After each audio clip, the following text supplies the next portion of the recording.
warahmatullahi wabarakatuh. Di sini saya sebelumnya izin memperkenalkan diri. Saya Ira Fadani ini bersama rekan saya Eka Salsabila. Kami dari IKIP Siliwangi.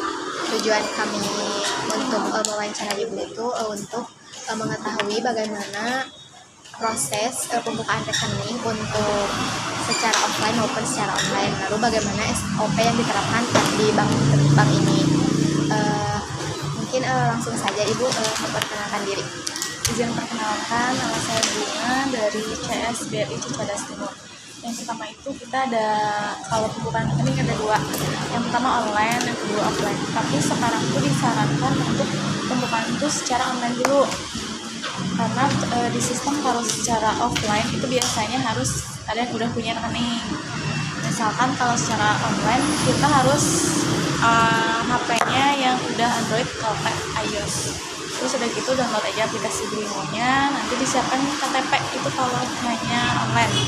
Nanti tinggal di scan aja KTP-nya, tinggal diikutin step by step-nya kayak NIK, nama, terus kayak alamat yang kayak gitu aja.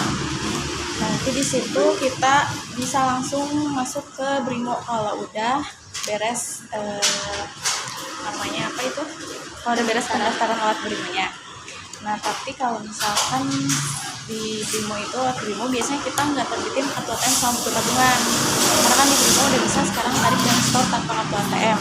Terus udah bisa kelihatan dimutasi. Karena kan kita nggak nerbitin buku tabungan nih, jadi kelihatan dimutasi uang keluar dan uang masuk. Terus di Brimo juga sekarang udah bisa cetak rekening orang. Jadi nasabah nggak perlu datang ke customer service, kan takutnya nungguan tuh lama nih. Jadi bisa dilewat Brimo, nanti pilih aja tanggal atau bulan berapanya. Nah, tapi kalau yang Brimo itu disarankan kayak anak kalangan muda. Karena kan Brimo biasanya itu ya harus yang bisa gitu lah. Nggak mungkin kan ya kalau yang udah kalangan tua pakai Brimo. Gitu. Jadi biasanya untuk yang kalangan muda dan kita nggak nerbitin kartu ATM sama buku tabungan itu. Jadi gitu dulu dong. Bisa kan? Baik, apa? Gak apa-apa. Nah, terus biasanya kalau yang offline otomatis kan diterbitin nih buku tabungan sama ATM-nya. Itu biasanya untuk kalangan lansia, karena kan nggak mungkin pakai Brimo. Nah, itu juga syaratnya cukup membawa KTP. Nanti sama kita dicek dulu si bapak itu apakah udah punya rekening atau belum. Biasanya kalau udah ditanya kenapa membuka rekening baru lagi. Tapi kalau misalkan belum, ditanya sama kita kebutuhannya untuk apa. Karena kan sekarang banyak ya untuk penipuan kayak gitu, takutnya untuk yang kayak gitu. Udah sih kayak gitu aja. Kalau misalkan untuk pembukaan rekening mah syaratnya hanya KTP gitu. Tapi berarti kalau secara dilihat secara ini mungkin lebih mudah di online, hanya saja lebih baik dipergunakan untuk kalangan muda. Karena untuk kan yang lansia-lansia lebih baik offline datang ke bank. karena kan sekarang kalangan muda juga udah malas bawa kartu nih. Iya. Biasanya kayak cashless kalau nggak QRIS, karena kita jarang bawa cash kan. Nah, jadi kayak di situ udah semuanya QRIS udah ada, tarik dan store tanpa kartu ATM udah ada. Terus di situ juga ada kayak virtual debit. Takutnya kan belanja nih, nanti kita tinggal masukin aja nomor kartunya di situ bisa, tanpa harus ada kartu debit virtualnya. Bisa dipesan. Gitu, lebih mudah aja sih sekarang. Langsung saja Ibu ke yang bagaimana gitu SOP yang diterapkan pada bank. Itu yang mana sih tuh?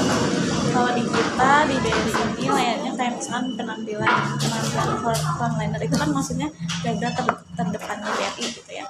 Jadi penampilannya harus rapi, kayak misalkan make up nggak boleh kayak polos doang. Jadi harus minimal harus ada kayak alis, blush on kayak gitu. Harus secantik mungkin. Terus pakaian, dalam berpakaian. Kita harus menggunakan baju formal walaupun di hari misalkan hari memakai baju bebas kayak hari Rabu kalau nggak Jumat. Itu kan kita pakai baju bebas nih, harus pakai formal, jadi nggak boleh pakai kayak kaos biasa gitu. Formal aja kayak gitu. Bawahannya pun kita nggak boleh pakai jeans boleh, cuma nggak boleh pakai kulot gitu. Kerudung pun kita nggak boleh pakai warna putih. Transfer dulu baru ganti boleh. Terus kayak perhiasan, kalau kita kan misalkan cewek bisa pakai cincin atau dolang gitu ya. Kalau cewek itu maksimal 5. Itu udah termasuk jam perhiasannya, kayak misalnya cincin, gelang, kalung atau anting itu bagi yang nggak pakai kerudung ya. Tapi kalau yang misalkan pokoknya bagi yang pakai kerudung atau yang enggak maksimal 5 perhiasan gitu ya yang terbanyak. Kalau buat laki-laki itu maksimal gitu. Terus kayak bersihan rambut laki-laki nggak boleh sampai kelihatan apa sih namanya ya gondrong, harus dicukur rapi. Kalau misalkan yang perempuan kalau pakai kerudung si kerudungnya nggak boleh diurai kayak biasa gitu, harus diikat gitu.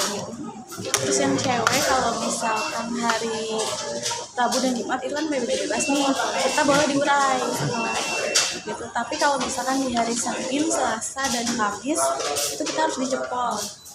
Dicepolnya itu dalam arti kayak pramugari gitu, yang dicepol di gitu. Terus udah kayak gitu udah sih kalau penampilan. Terus pelayanan kita terhadap nasabah, jadi kayak harus greeting. Misalnya nasabah datang awal pertama kita harus greeting kayak selamat pagi, siang, atau sorenya kayak gitu. Terus dalam penyampaian harus diawali dengan kata kayak penyampaian awal dan akhir terima kasih.